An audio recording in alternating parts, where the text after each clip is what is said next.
Hey everybody, you're watching We the Fandom, where we discuss comic books, pop culture, and the fandom experience. If you enjoyed this video, please hit that like button and subscribe to the channel to see more content.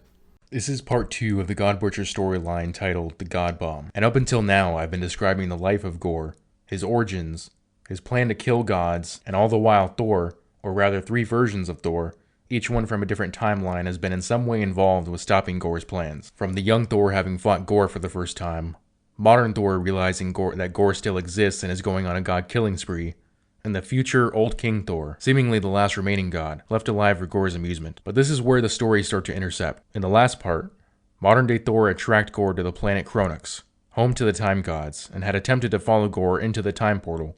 While he was successful in getting to the same time period, he was already 900 years too late, as explained to him by Old King Thor, having arrived right in the middle of King Thor's battle against Gorr's construct. Gorr has been in the future for 900 years, and has been using all that time not to just harass King Thor, but also preparing for his ultimate plan. With the meeting of Thors from different timelines, I will keep referring to them as Old King Thor, Modern Day Thor, and Young Thor for the sake of simplicity.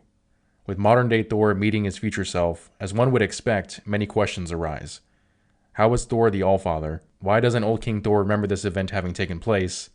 And why is Asgard empty of gods? Only the second question is answered, with King Thor chalking it up to simply being the complications of time travel. But now with the reprieve from battle, and the siege of Asgard having ended after 900 years, as well as the appearance of his younger self, King Thor feels hope for the first time in centuries, and goes to prepare to take the fight to Gorr, recommending that modern-day Thor do the same, telling him to go to a secret room meant only for the Allfather, where modern-day Thor finds a large collection of alcohol which he no doubt indulges in to get ready for battle. Meanwhile, Old King Thor apologizes to his sons at their graves and dons his armor, realizing that this could be his final battle. Upon meeting with Thor to embark on their journey, King Thor finally tells modern Thor what happened to all the Asgardians. 900 years ago, Gorr arrived at the same spot that modern-day Thor had arrived on, with an army of the Black Berserkers behind him, and over time, wore down Asgard's defenses. He didn't kill all the gods, but rather enslaved them, taking them to his planet to build something the Old King Thor knows not what.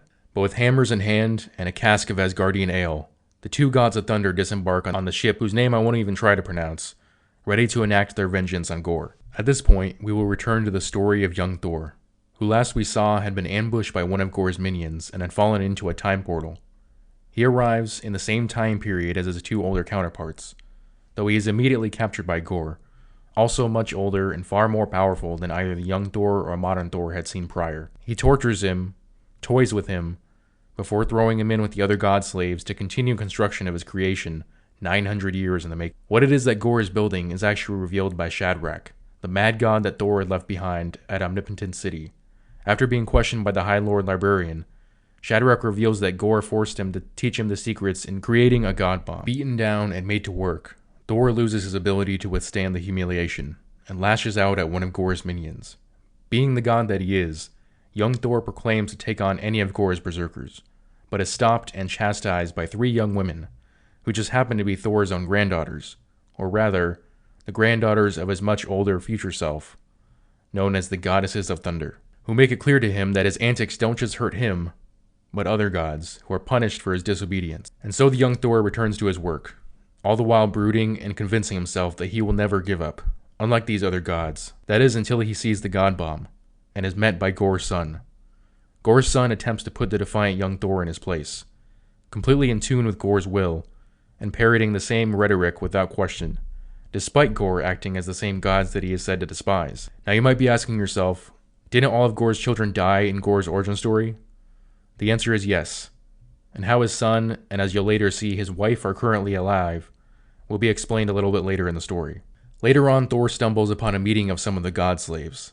The discussion is led by one of Thor's granddaughters, Frigg, who reveals that the time to enact their plan is now, before the god bomb is finished.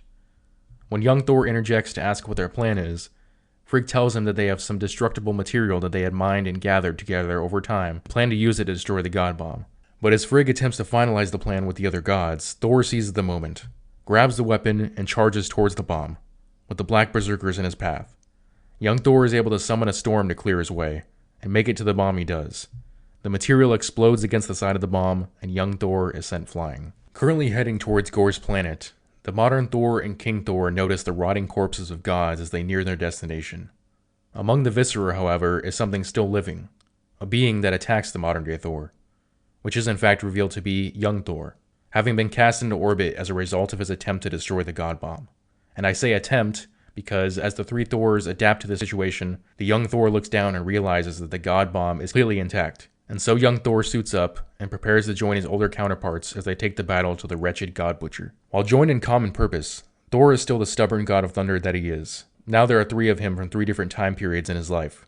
Young Thor, who is arrogant and brash, old King Thor, who is prideful and ready for vengeance, and the modern-day Thor, hoping to redeem himself across all time. Leaping into battle with the storms at their call, the Thors face down their greatest enemy yet, one who has spent 900 years preparing to wipe out all traces of divinity from existence.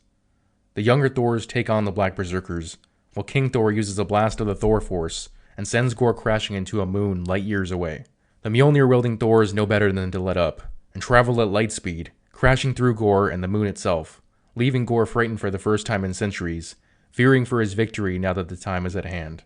He sets his berserkers and the god slaves back on his planet, and with each god's death, their essence is brought to him, increasing his strength. He creates a great black serpent, hoping to overwhelm his enemies, but it is dispatched by King Thor.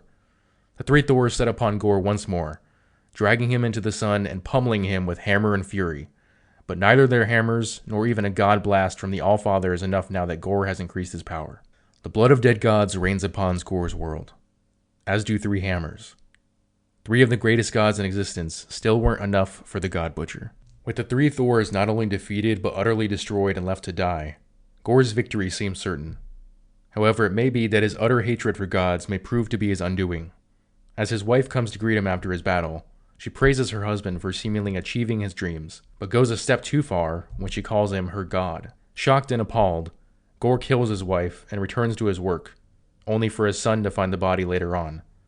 And so the seeds of Gorr's defeat are sown. The slave gods that survived the revolt are still restricted by Gorr's weapon, and Gorr is prepared to use the blood of a young Thor as the last bit of god energy he needs to finish the bomb. But young Thor bites out his eye. The angry Gorr throws him to the ground, unwittingly breaking the bonds of the constricted gods. Meanwhile, modern-day Thor, wounded and weakened, is about to fall into a volcanic pit when he is saved by Gorr's son, who expresses that he will pray for Thor to defeat his father after what happened to his mother. The slaves are in revolt once more. King Thor returns from orbit, and the three Thors face Gorr again just as he's about to activate the bomb. While the Thors are weakened, Gorr is as powerful as ever, but King Thor holds Gorr down, giving his Mjolnir to modern Thor, telling him to use the hammers to destroy the bomb.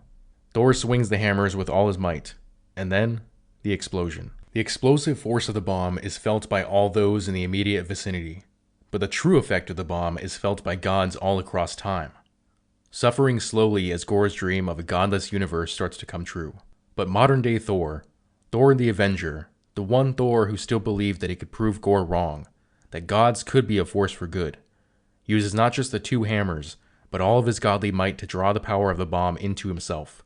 He successfully absorbs not only the brunt of the bomb's force, but the power of All Black the Necrosword as well, and hits Gorr with a concussive force greater than what even the Allfather could summon. Yet Gorr still lives, though severely weakened and almost entirely without the power of the Necrosword. At this point, Gorr's son also arrives, to remind Gorr of what he did to his wife, to remind him of all of his foul deeds, to force him to come to the realization that he became the very thing that he set out to destroy. And then his son fades away. It's revealed that he as well as his mother were simply constructs of All Black the Necrosword created by Gorr. Gorr shouts in despair as he's lost everything a second time, only to be decapitated by young Thor. But modern Thor is suffering from having taken in the power of the God Bomb, so much so that it leads to his death. Now this being a Marvel comic, Thor of course doesn't actually die. He is revived at Old King Thor's Asgard, where he is told that Gorr was defeated, All Black the Necrosword was left on Gorr's planet, and the remaining gods were freed and given a place on Asgard. So whether or not you agree with Gorr's philosophy, it ended up being his own hubris that led to his downfall. And with that, young Thor returns to his time, back to the Viking raiders, old Thor gets to be a king to his people again, and modern Thor returns to his time, but not alone. He brings with him gods who no longer have a planet to call home or have forgotten where they hail from.